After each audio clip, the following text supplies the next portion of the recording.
Good morning, boys and girls. This week's Bible story is Fishers of Men, and that means that men go out and talk about, and women can too, go out and talk about all the great things that Jesus did and what he wants us to do for him. They're not fishing for men, they're fishing for people. It's just them going out and telling them all about what great things God and Jesus does. So let's hear the story. It's called Fishers of Men this week. And here's a man waving to another man, and it looks like he have a boat and he's carrying something towards him. I wonder what's going to go on. So this is Fishers of Men. It says, what does a fisherman do? That's right, he catches fish. The Bible tells us about the fisherman named Peter. I think this might be Peter. Let's find out. Peter and his brother Andrew were both fishermen. They worked with James and John and two brothers who were also fishermen. Peter and Andrew fished in one boat, and James and John fished in another. So they had two different boats. Peter, Andrew, James, and John had been out fishing. They worked very hard that night to catch fish, but they didn't catch one single fish. Finally, the sun came up, and Peter knew it would be no use fishing anymore after the sun came up. The men sailed their boats back to the shore and got out. So he gave up. He said, there's no other fish out here. I'm tired and I want to go home. So they packed it up and they went back. So let's see what happens next. So this is a card of somebody in a boat. Who do you think that is?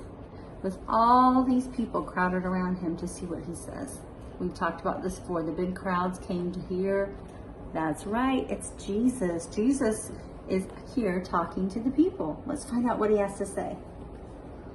It says, while they were on shore, a huge crowd of people came down to the seashore. Can you guess who was in the crowd of people?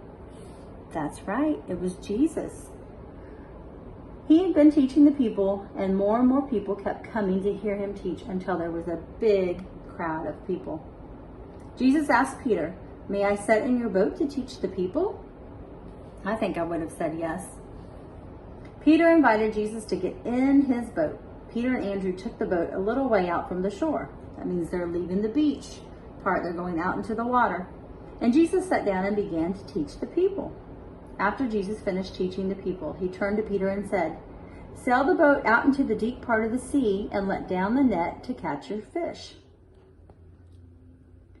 Master, Peter said to Jesus, we have fished all night and haven't caught one thing.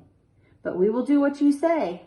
You do what you say and let down the net. So even though he didn't think he was going to catch any fish, he obeyed what Jesus wanted him to do. Just like we obey our parents and our teachers, he wanted him to go back out and put his net back into the water. So Peter and Andrew took the boat out into the deep water. They let down the net into the water from the side of the boat. Suddenly, as they held the net, they felt the net get very, very heavy in their hands. They knew that they had caught a lot of fish. So the net was over the side of this boat in the water, trying to catch all the fish. They had so many in their net, it was filling up their net. It was heavy. Let's see what happens next. Here's another picture. Look at all those fish. There's so many fish that they're jumping back out of the boat. Can you believe that? Look at them. It takes two of those men to pull that net. You can pretend that you're throwing your net over. Throw your net over into the water. That's right. And hold it tight.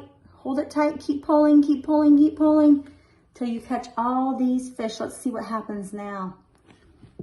It says Peter and Andrew worked hard to pull the net full of fish into the boat, but the net was just too heavy for them to bring in. The net began to tear. If it tore, the fish would all be gone. Quickly, Peter and Andrew waved to James and John. Remember, they had other friends in the boat. And they said, we need your help. All four of the men worked and finally pulled the net full of fish into the boats. There were so many fish that with both boats that were filled with fish. The boats were so full of fish that even the boats almost sank. That means it's going into the water. It's so full, it's dragging it down. Peter knew that Jesus had done this wonderful miracle. A miracle is something only God can do. Peter fell onto his knees before Jesus and said, "Oh, you must go away from me. I'm a bad man and I'm not worthy to be with you." Do you think that Jesus said, "No, I can't be with you"? No. He said, "Come to me," right? Remember, he has his arms and his hands open. He's always welcoming you. Jesus replied, "Don't be afraid. From now on, you will fish for men instead of fish." Jesus had a very special job for Peter and the other fishermen. Excuse me. Jesus wanted them to be his special helper and disciples. That's somebody that goes out and tells them all about Jesus' great works. Instead of working hard to catch fish, the disciples would go help Jesus tell other people about God and how they could become a part of God's family. We can be special helpers for Jesus too. When we obey quickly and do our jobs happily, we show that we love